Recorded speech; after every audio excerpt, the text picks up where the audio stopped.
usiku, kuna jamaa watazipitia. Twende sasa, Biblia inasema nini? Twende. Kisha ndio ujipatie nini? Mizani. Kisha uchukue mizani, Waislamu, mizani ya kupimia nyama.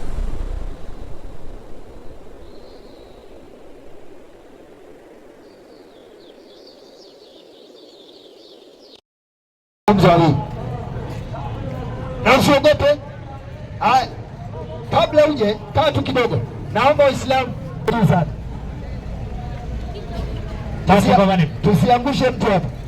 3:16 Timotheo wa pili inasema nini? Ndio kila andiko, rudia tena, kila andiko lenye pumzi ya Mungu safi lafaa kwa mafundisho, endelea, na kwa kuwaonya ndio watu makosa yao. Hebu Yusufu, kwa mujibu wa andiko hili ni kweli ama ni urongo? Nataka kulielewa andiko hili ni kweli, anzia 15. 15 na ya kuwa tangu utoto, yani ukiwa mtoto mdogo umeyajua maandiko matakatifu, umejua maandiko matakatifu ambayo ni Biblia, ambayo yaweza kukuelimisha, hata inaweza kupatia hekima mpaka upate wokovu. Yani unasoma Biblia unapata hekima mpaka unaokoka kwa imani iliyo katika. Ngoja kidogo, unasoma Qur'ani una memorize yote, unamaliza hauokoki. Endelea.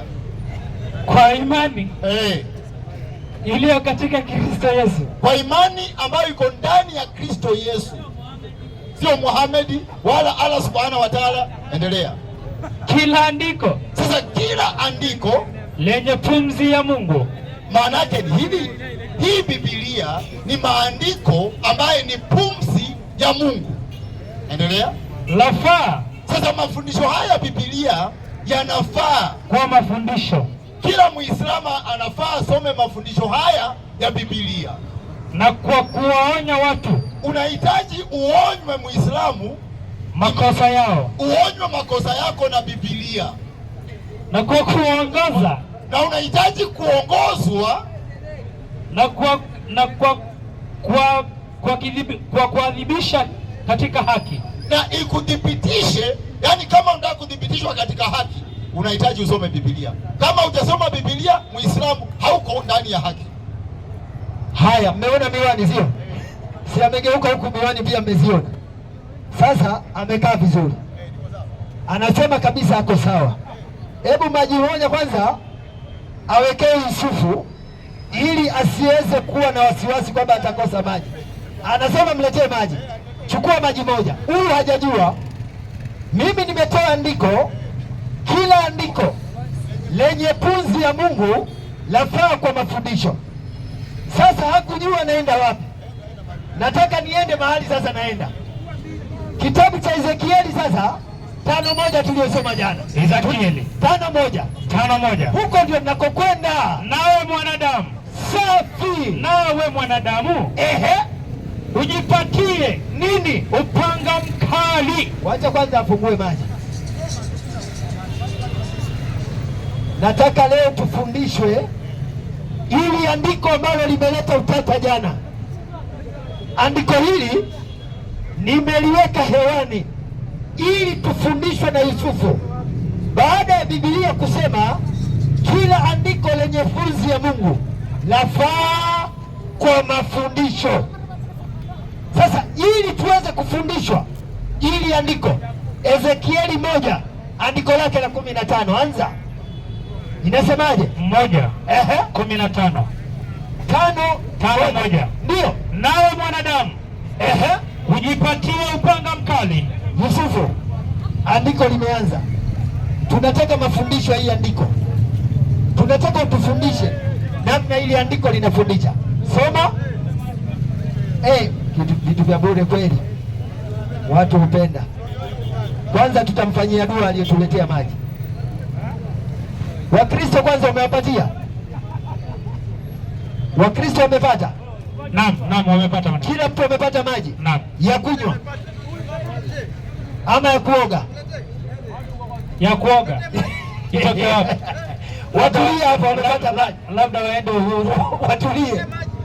Wamefurahi. Kesho tutajaribu pia tuwaletee Sprite na Mirinda ili msikose dua.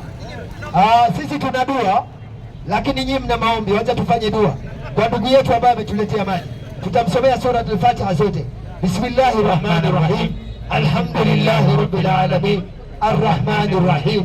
Maliki Yawmiddin. Iyyaka na'budu wa iyyaka nasta'in. Ihdina siratal mustaqim.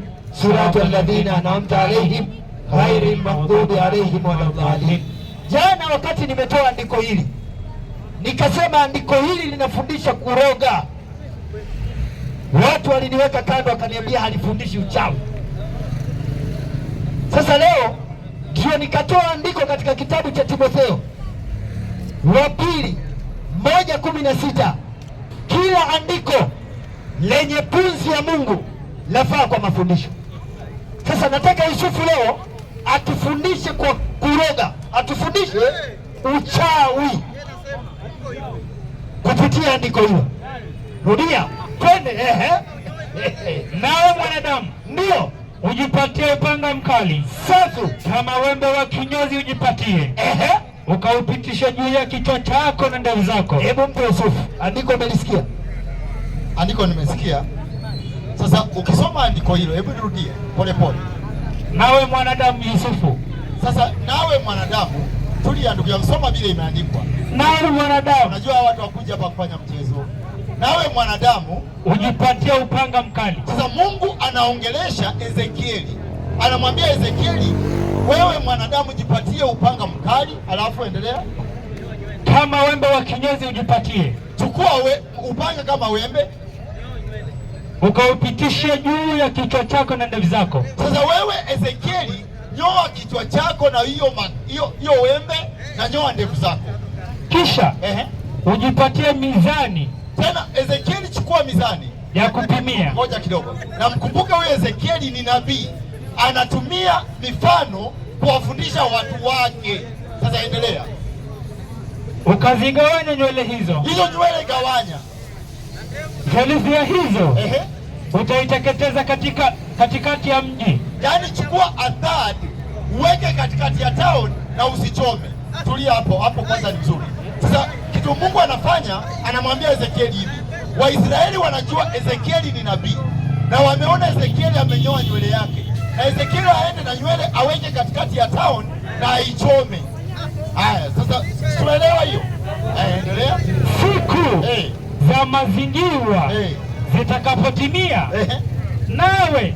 nawe utatwaa theluthi. Chukua theluthi tena ya hiyo nywele na kuipiga kwa upanga pande zote. Piga hiyo nywele kwa upanga pande zote. Nawe utatawanya thuluthi uchukuliwe na upepo. Na chukua thuluthi yake, tawanya ichukuliwe na upepo. Nami nitafuta upanga nyuma yake. Sasa tulia. Sasa hapo hatujaambiwa neno uchawi. Namba 1. Soma 13. Maana yake nini? 13. Maana yake nini? Sababu huyu anawaambia hapo hakuna neno uchawi. Uchawi ni akili yake. Soma 13. Hivyo ndivyo ghadhabu yangu itakavyotimia. Sasa Mungu anasema hivyo ndivyo nitakavyomwadhibu Israeli. Endelea. Nami nitatosheleza hasira yangu juu yao. Nitatosheleza hasira yangu juu ya Israeli. Nami nitafarijika. Nao watajua kuwa mimi Bwana nimenena kwa wivu wangu. Nitakapokuwa nimeitimiza ghadhabu yangu juu yao. Soma 12. Kama nimeenda mbele. 12. Theluthi yenu. Sasa tunaambiwa theluthi yenu. Ile nywele ilikuwa ni theluthi. Wanaambiwa theluthi yenu. Theluthi yenu mtakufa. Sasa Mungu anawaambia hii nywele ambayo inachomwa, maana yake ni kwamba theluthi yenu mtakufa kwa tauni. Mungu analeta ugonjwa mkufe. Kwa sababu gani? Mmekataa neno la Mungu. Endelea. Nyingine. Na kwa njaa. Na wengine watakufa kwa njaa. Watakomeshwa ndani yako. Kwa sababu wamekataa neno la Mungu. Hiyo sio uchawi. Mungu akikuua kwa sababu umekataa neno lake, Mungu ni mchawi? Sasa ngoja nimalize. Tulia. Nisomee Qur'ani 2:102. Acha nifundishe uchawi. Umesema nifundishe uchawi. Wataba wa matatulu shayatina ala mulki Sulaiman. Soma hiyo. Inasema baada ya billahi minash shaitani rajim. Uchawi ndio hiyo sasa. Bismillahir rahmanir rahim. Ile Ezekieli Mungu anatumia mfano kufundisha watu ambao ni magaidi wamekataa kutii neno lake. Soma andiko hiyo. Niwafundishe uchawi wa Waislamu. Inasema nini? Soma haraka. Na wakafuata yale waliozua mashetani kuzuilia ufalme wa Suleiman. Na wala Suleiman naam, hakukufuru. Naam, Suleiman hakuwa kafiri. Bali mashetani ndio waliokufuru. Sasa makafiri ni mashetani. Endelea. Wakiwafundisha watu. Yaani bali mashetani ndio waliokufuru. Hiyo nimesema makafiri nani? Mashetani ndio waliokufuru. Mashetani ndio makafiri. Endelea. Wakiwafundisha yaani mashetani wakiwafundisha watu uchawi. So, wale wanafundisha uchawi nani? Mashetani. Endelea. Ngoja kidogo wewe. Tulia. Maliza. Na yale yateremshwa. Sasa hii uchawi ambayo mashetani wanafundisha iliteremshwa kama vile Qur'ani iliteremshwa kwa malaika wawili. Kumbe ala na malaika wawili Haruta na Maruta, wanaitwa Haruta na Maruta katika Babeli. Kumbe Haruta na Maruta ndio waliteremsha nini? Wala hao. Ngoja kidogo. Nimalize. Rudi bana. Tushamaliza kazi. Leo nitaka nithibitishe ili andiko nimlipe mhusika ambaye ni Yusufu. Kweli kathibitisha kwa kitendo kilichofanyika, kiliua watu, na kama kiliua watu ni uchawi, sio uchawi. Ezekieli 5 sasa moja athibitisha kwamba hiki kitendo watu walikufa, na kama walikufa kilichosababishia wafe si uchawi ni kitu gani? Rudia sasa. Inasema ni twende. Nawe mwanadamu ujipatie upanga mkali. Yusufu, chukua upanga mkali kama wembe wa kinyozi, ujipatie huo upanga, uwe na makali kama wembe wa kinyozi, ukaupitishe ndio juu ya kichwa chako. Ndio maana Yusufu haweki ndevu na ndevu zako na kichwa, kwa sababu watu wasimworoge. Kisha rudia, usubiri. Wewe unamwona Yusufu na ndevu? Hata wapi? Unamuona na nywele? Hauwezi kuweka kwa sababu anajua usiku kuna jamaa watapitia. Twende sasa. Inaendelea kisema ni twende. Kisha ndio ujipatie nini? Mizani. Kisha uchukue mizani. Waislamu, mizani ya kupimia nyama ya mbuzi na nyama ya ngamia. Leo jamaa zetu wanatumia mizani kupimia nywele pamoja na ndevu, wanasema sio uchawi. Endelea. Twende. Endelea kusema. Ukazigawanya nywele hizo, ndio theluthi ya hizo. Wewe nywele hizo zigawanye theluthi ya hizo, ndio utaiteketeza katikati ya mji. Waislamu tutulie, yaani zichukuliwe nywele na ndevu, nenda katikati ya Isili ukaziteketeze, ndevu pamoja na nywele. Uchawi sio uchawi? Uchawi dhahiri. Uchawi sio uchawi? Uchawi. Endelea sasa. Tuendelea kisema.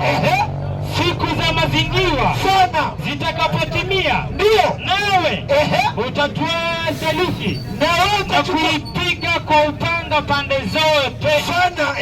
Endelea kisema. Twende. Nawe utatawanya theluthi, ndio ichukuliwe na nini? Na upepo. Yaani uende na ndevu umezichoma pamoja na nywele, kisha uzielekeze ufanye. Uchawi sio uchawi? Uchawi. Tunasema nyie warogaji, lakini hamtaki kuongea ukweli. Hebu kidogo tu. Waislamu, naombeni Waislamu watatu kumi. Waislamu watatu waliojaliwa na Allah 1000. Subiri kidogo mboni, nitakuja kwako. Subiri tu kidogo, nitakuja kwako. Alhamdulillah. Kwanza naanza na kumshukuru Mwenyezi Mungu Subhanahu wa Ta'ala ambaye kwamba amenijalia akaniwezesha mimi na wewe tukawa ni wenye kufika siku ya leo. Mwalimu Abdullahi, mwalimu Sasa nitahitaji ubadilike kidogo. Muhammad, Sawa. hebu ingia pale jamaa. Sasa unajua ukiuzia watu maji sana mnashikana urafiki mpaka unaweza wakopesha. Yaani wamefanya urafiki mpaka sasa story imefunga. Na Muhammad, ukifika hapo fika na sura ya kazi, kwa sababu kuna kitu unataka tupate elimu 2-3. Muhammad, assalamu alaikum. Alaikum salaam wa rahmatullahi wa barakatuh. Uko? Naam. Sasa ambia mabwana, ambia wazee wote Kama kaini kibiboko. istizai tuiweke kando. Walikuwa na mwalimu mzee kidogo, amezoea kucheza na wajukuu. Sasa amekuja kijana kichipukizi kabisa. Hebu mpe mzee wa Safaricom huyu Mike. Habari yako? Nzuri. Hebu nikumbusha jina, umesema unaitwa nani? Kwa majina kamili naitwa Richard Achare Minga. Asante. Achario, ukumbuke mimi ndio nilikuwa msomaji hapo, kweli? Wewe ndio ulikuwa msomaji hapa. Asante. Twende hivyo pole. Alafu akauliza Charles, Qur'ani haiwezi jisimamia, lazima Charles, Achario, Nakusikia. ukijadili na mtu wa nyuma mimi nachukua mic kabisa. Nakwambia hapa, nisikilize kwanza, nisikilize. Mimi kawaida yangu, sikia kama hujakuwa kutoka last week, nimesema naongea kwa zamu na mtu mmoja baada ya mwingine. Wakati unaongea na mimi usijadili na mtu yote mpaka tumalizane. Hiyo ni utaratibu wangu, waulize waliokuwa kutoka last week. Mwalimu mumemwambia kwamba Qur'ani haiwezi jisimamia, Haiwezi. alafu aliyesema haya maneno ni Charles. Mimi nikiwa msomaji, wewe ukasimama ukasema Qur'ani inapelekana na hadithi. Na mufti, salamu alaikum. Unasema Qur'ani inasaidiwa na hadithi. Sawa, si sawa? Sawa, kwa kulingana na mafundisho yenu. Asante. Alafu mkawa mnajadiliana kwamba mnahusiana na sala la Sabato, kweli? Ndio, ni Mungu amesema hivyo. Subiri Kweli. hapo, mimi yangu ikuwa tu ndio, alafu maelezo nitakupa Ndio. nafasi. Sawa sana. Wakati umeuliza wapi Sabato, ukataka Qur'ani kusaidia kwamba Sabato ni siku gani? Qur'ani inisaidie. Biblia iseme na Qur'ani iseme. Wewe wakati walipokuuliza, kwa sababu Qur'ani imesema Ijumaa, mwalimu akataka kujua hili neno Sabato tukileta kwenye lugha ya kila mmoja atafahamu, kwa sababu sisi tunatumia siku 7 ambaye ni Jumatatu, Jumanne, Jumatano, Alhamisi, Ijumaa, Jumamosi na Jumapili. Kuna Monday, kuna Sunday, Monday, Tuesday, Wednesday, Thursday na Friday na Saturday. Hizo ni siku ambazo tunazielewa, tukianza kuzihesabu tutazipata. Ndio. Mwalimu akakuuliza katika lugha tunayotumia hapa Kenya, siku ya Sabato ni siku gani? Ndio. Nijibu. Kitabu cha Luka 4 tunasoma kwa Kiingereza. Ona nirudisha huko. Na Subiri kwanza. siku gani? Unajua unanirudisha huko. Mwalimu akaniuliza ni siku gani? Sasa nikujibu ni siku gani? Kimaandiko. Hebu subiri kwanza. Mimi unajua nilikuwa nimekupa kazi nyingine rahisi sana, lakini hukunielewa. Sasa Boni, ngoja kwanza. Mimi nimempa kazi nyingine rahisi sana, lakini hajanielewa. Wakati walipomuuliza Sabato ni siku gani, akakimbilia kwenye Qur'ani sura ya 2 ambayo inataja Sabato ni Jumamosi. hapo bila shaka ni kweli Sabato ni Jumamosi. Aha. Si ulitaka kudhibitisha kwenye Qur'ani? Hata nikudhibitishe pia kwa Biblia. Aya mpo ya somo. Yaani ujamaa namrahisishia yaani, lakini tulieni tu kidogo. Msome mwalimu. Hapa sote ni Waswahili. 23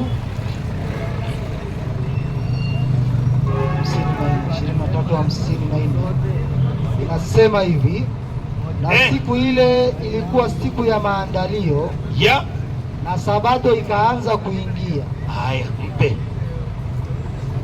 Kwa Kiingereza wala wanasikia Kiingereza. Mimi si Kizungu. Ngoja. Mimi sijui. Sawa. Kwa Kiswahili imesema siku ile ilikuwa siku ya maandalio na Sabato ikaanza kufanya nini? Ikaanza kuingia. Kwa wale wanasikia Kiingereza, it was Friday and the Sabbath was about to begin. Haya, mpe huyu. Mpe huyu. Mimi Sabbath ni nini? Sabbath is the 7th day of the week from Friday sunset. Hiyo Sabbath Saturday sunset. Ni siku gani inaitwaje kwa Kiswahili? Saturday. Kwa Kiingereza Saturday. Kwa Kiswahili inaitwaje? Kwa Kiswahili Jumamosi. Asante. Kwa Kiingereza Saturday. Subiri. Tukitafuta neno Jumamosi kwenye Qur'ani tunaweza pata? Ndio, Qur'ani. Asante. Sawa. Ukasema kwamba Qur'ani haiwezi jisimamia, lazima isaidiwe na hadithi. Sasa angalia kazi nakupa ndogo. Nitafutie kwenye kitabu chenu mlichonacho cha kanisa kinachosema Saturday ndio Sabato. Open the book. Fungua kitabu nimekuambia Luka 23:54 hapo. Kiweka hapo. Inasema hivi. Nimesema weka hapo. Niko hapa. Inasema it was Friday Jesus died on the cross. Mwalimu. Ngoja and the Sabbath be on. Huyu atanipa kazi. So siku ambayo iko mbele ya Jumamosi ndio Sabato. Hawaka kusomea. Mpaka na yapanya ndio kushika. Brother, nisikilizeni kwa kina. Mimi aliposimama pale akasema Qur'ani haijitoshelezi mpaka isaidiwe na hadithi. Sawa kabisa. Kwa sababu hadithi imekuja kufasiri Qur'ani. Sisi Waislamu ukitaka jambo lolote ukiwa na ikhtilafu yoyote, Mwenyezi Mungu amesema turudi katika Qur'ani kisha na hadithi za Bwana Mtume. Sasa kwa sababu yeye wana Biblia pale na Biblia inasaidiwa na kitabu gani sasa, ili wasipate tabu ngumu ya kutranslatea hili neno Sabato kwa lugha ambayo tutaelewa kwenye kitabu chao. Si jamani, nimempatia chance mzuri huyu, lakini mbona hatoi? Tabaki kupiga kile, patia chance mic. Mwalimu. Naam. Kwa salama? Siko salama, niko isili. Okay. Swali langu lilikuwa hivi. Naam. Mimi ndio nimesema Qur'ani Yesu kisimamia. Sawa, twende. Wacha swali langu lilikuwa hivi. Wacha twende hivyo tu. Nitolea andiko yoyote. Naam. Kwenye Qur'ani. Ndio. Mahali Yesu ameingia msikiti. Unataka andiko lolote lenye Yesu aliingia kwenye msikiti? Yeah. Ndani ya kitabu gani? Kwenye Qur'ani, si kwenye Biblia. Haya, mpe mic. Mwalimu, sikiliza mchezo vile naisha.